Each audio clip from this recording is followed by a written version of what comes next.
It was a normal Saturday afternoon. I was 19, home from college for the weekend, and I decided to hang out with my friend Ryan.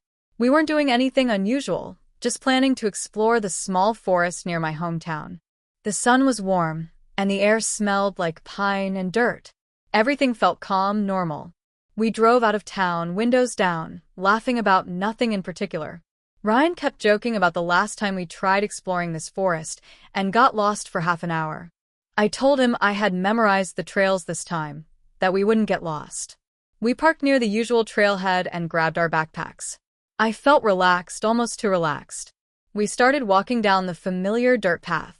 Birds were chirping, leaves crunched softly under our shoes, and the wind made a faint rustling sound through the trees. I glanced around occasionally, taking in the quiet beauty of the forest. Nothing seemed off. Not yet. About 10 minutes in, I noticed something that made my stomach tighten. A shadow moved between the trees, just at the edge of my vision.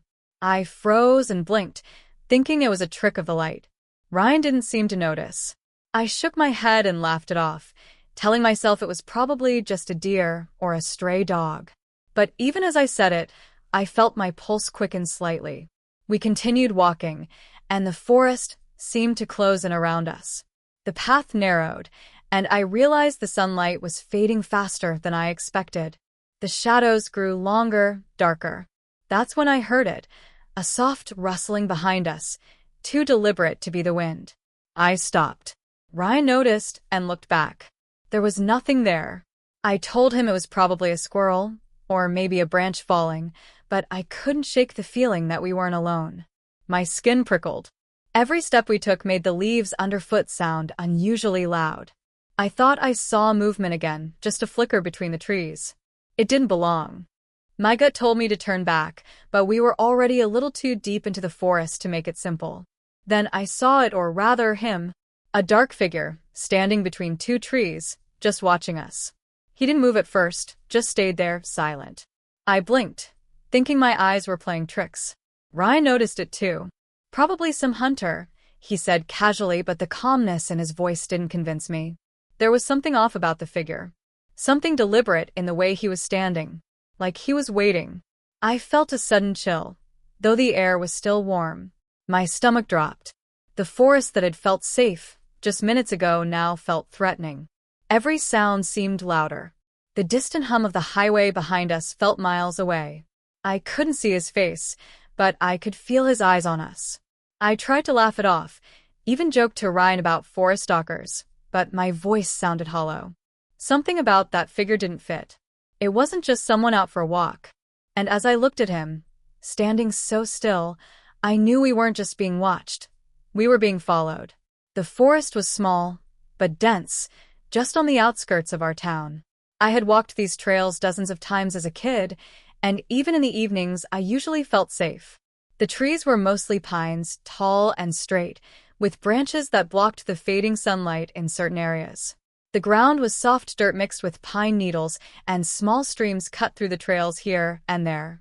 It smelled clean and earthy, and at first it felt familiar, like home. It was just after 4 p.m. when Ryan and I entered the forest. The sun was starting to lower, golden light spilling through the gaps in the trees, long shadows stretching across the paths. There wasn't a cloud in the sky, and the air was still warm from the day. A few birds called in the distance, and the faint hum of the highway beyond the treeline reminded me that we weren't completely isolated. The forest had a quiet rhythm, peaceful and predictable, which made the strange feeling from earlier seem almost absurd. We had come here simply to spend a few hours away from the house. Ryan had been cooped up studying for midterms, and I needed a break from homework and the stress of campus life. We weren't looking for adventure, just a walk, maybe some photos of the forest, and a chance to talk. Our backpacks were light, water, snacks, a couple of flashlights, just in case we stayed too long. Nothing about the day indicated it would turn dangerous. Ryan kept pointing out small things along the way, a bird's nest high in a tree, a stream crossing we hadn't noticed before, the way the sunlight hit a mossy rock. I smiled, feeling a little more at ease, though the memory of the shadow I'd seen earlier lingered at the back of my mind. I didn't say anything about it to him. I didn't want to freak him out. As we walked, the forest began to change subtly. The trail narrowed, and some of the older trees leaned closer together, creating natural archways. The air felt cooler here, shaded from the sun. I noticed the faint smell of damp earth and decaying leaves. It was still peaceful, but there was a different energy, calm, but heavy, like the forest had noticed our presence. I pushed the thought away. I kept glancing around for other hikers, expecting to see someone with a dog or a family out for a walk, but the trails were empty. Only Ryan and I moved through the forest. He was joking about turning back before it got dark, but I told him it was fine. We'd be out before sunset. As we passed a fallen tree that created a natural bridge over a small creek, I paused and listened. Everything seemed normal. The water trickled quietly, birds chirped, leaves rustled in the light breeze. But there was a stillness too, a quiet that felt slightly off. I shook it off, telling myself that forests always have quiet spots. Still, I couldn't completely ignore it. I had been in the forest thousands of times, and something about the way the shadows moved across the path, the way the light bent between the trees, felt unusual. Not threatening, just strange. It was subtle enough that I wasn't worried yet, but my gut told me to stay alert. And that was when I realized that maybe we weren't alone. After we passed the creek, the forest felt different. The sunlight was fading quickly, and the tall pines cast long, dark shadows across the path. I tried to ignore the unease creeping up my spine, telling myself it was just the evening settling in. Ryan kept talking, joking about how we were getting lost again, but his voice sounded distant, as if the forest was swallowing the sound. Then I heard it, the first subtle noise that made me pause. A soft crunch, like someone stepping carefully on dry leaves, came from behind us. I stopped and turned my head, scanning the trees. Nothing. Ryan looked at me, smiling, but I could see the faint flicker of doubt in his eyes. Probably just a deer, he said. I nodded, but my stomach tightened anyway. We continued walking. The path curved sharply, and the underbrush thickened. I could hear small twigs snapping to our side, too deliberate to be the wind. Every time I turned, I thought I saw movement at the edge of my vision, a dark blur between the trees, but when I looked directly, nothing was there. My heart started to pick up its pace, though I tried to stay calm. A few minutes later, I noticed the silence around us had shifted. The usual forest sounds, the birds, the rustling of small animals, were quiet. It felt like the forest was holding its breath.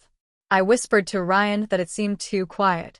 He laughed nervously and said forests always get like this at dusk, but his words didn't help.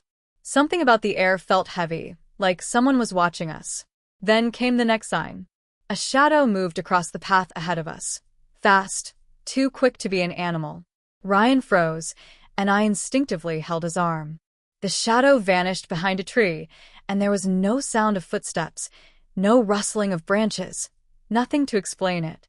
My mind raced, trying to find a logical answer, but I couldn't shake the feeling that we weren't alone. We picked up the pace, trying to keep our nerves steady. I kept glancing over my shoulder. Every time I looked, I thought I saw something dark, standing between the trees, disappearing whenever I tried to focus. My throat felt dry, and the small hairs on my arms stood up. Ryan noticed I was tense and asked if I was okay. I forced a laugh, but inside, I was beginning to feel trapped. The last straw came when I thought I heard breathing. Not from Ryan, not from any animal, something low, deliberate behind us. I stopped immediately, holding my breath, trying to hear more clearly. Ryan noticed and froze too. The sound stopped, almost like it had been aware we were listening. The forest had gone completely still again, but the feeling didn't leave me. Every shadow seemed heavier, every movement sharper. My gut was screaming that we were being watched, that whatever was out there wasn't just another hiker or animal. Something about the forest had changed, and I realized that the safety I had felt earlier, the familiarity, was gone. For the first time that day, I was genuinely scared. And I knew, deep down, that we hadn't just wandered into the forest. Something had noticed us, and it was waiting. We had been walking for nearly 15 minutes since the last strange noise, and I couldn't shake the feeling that someone was following us. Every step I took, I thought I heard a soft shuffle behind me. Not leaves or twigs, footsteps. Slow, careful, deliberate. I tried to tell myself it was my imagination, but my chest felt tight and my palms were sweaty. Ryan noticed I was tense. "Hey, you okay?" he asked, glancing nervously over his shoulder. I nodded, though my voice sounded shaky even to me.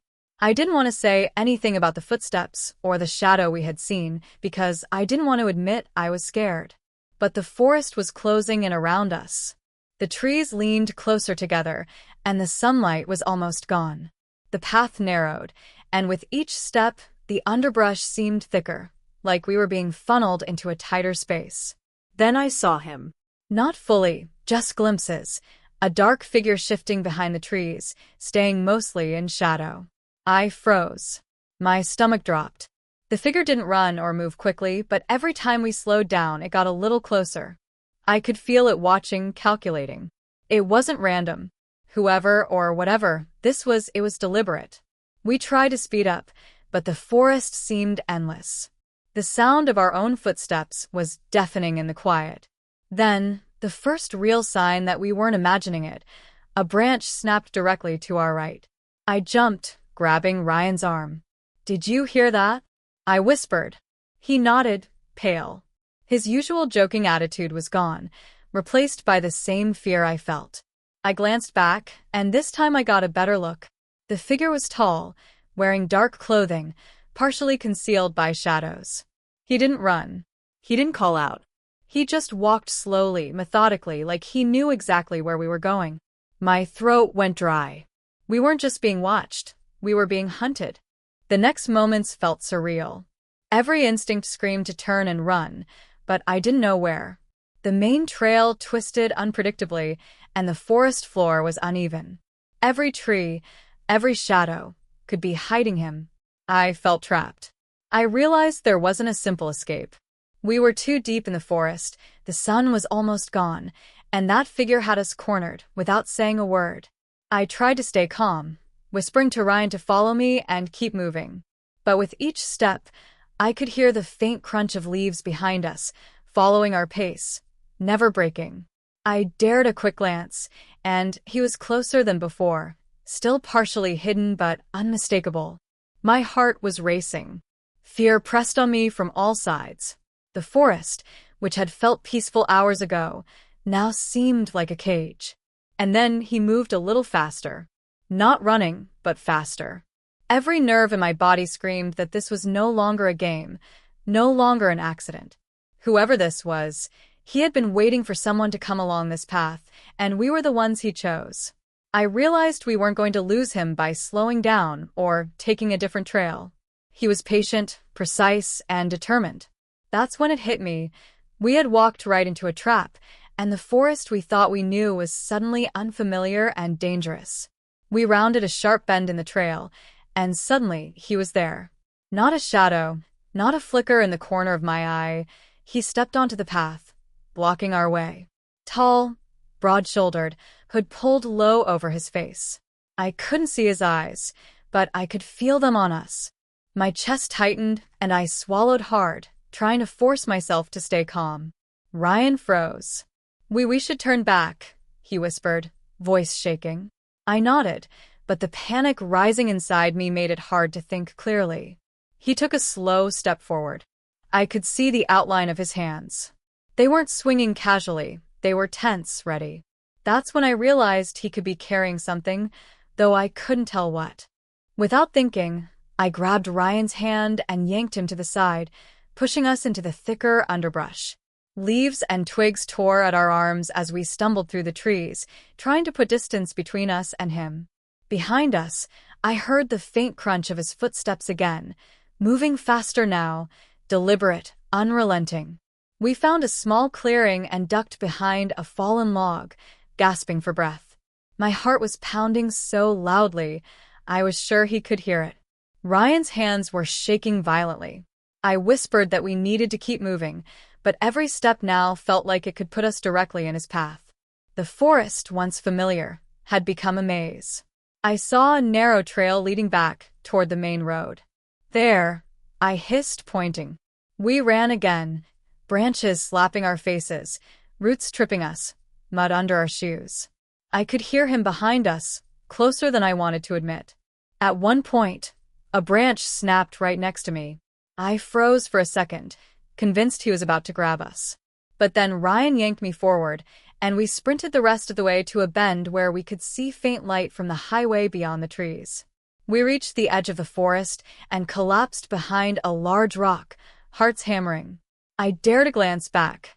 The trees were empty, but I could swear I saw him standing just beyond the line of shadows, watching. Not moving, just waiting. My stomach churned. I didn't know if he had given up or if he was planning his next move. I fumbled for my phone and called 911, my voice shaking so badly I could barely form the words. I told the dispatcher where we were, described the figure, and repeated that we had been followed. Within minutes, distant sirens echoed through the trees.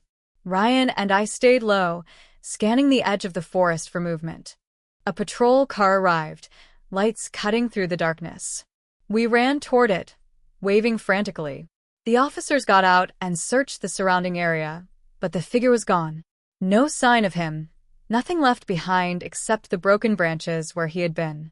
Even as we sat in the patrol car, catching our breath, I couldn't stop thinking about how close he had been, how easily he could have caught us if we hadn't noticed him in time. The forest felt empty now, but the unease stayed. I realized that even though we had escaped physically, the sense of being watched had not left. After the police finished searching the area, Ryan and I were finally allowed to sit in the patrol car, trying to calm down. I thought we were safe, that the worst had passed. My hands were still shaking, and my chest felt tight, but at least we were out of the forest. I kept replaying every detail in my head. The way he moved, how calm he had been, the way he had been waiting for us. Then one of the officers came back to speak to us. "You're lucky," he said, his tone serious. "This guy, he's been seen in this area before. Not just once. Several times over the past month. He targets people who wander into the forest alone or in pairs. He's careful, methodical, and he doesn't leave traces. He's been waiting, watching, planning. You were on his list." I felt my stomach drop. "List? What do you mean?" I asked, my voice barely audible.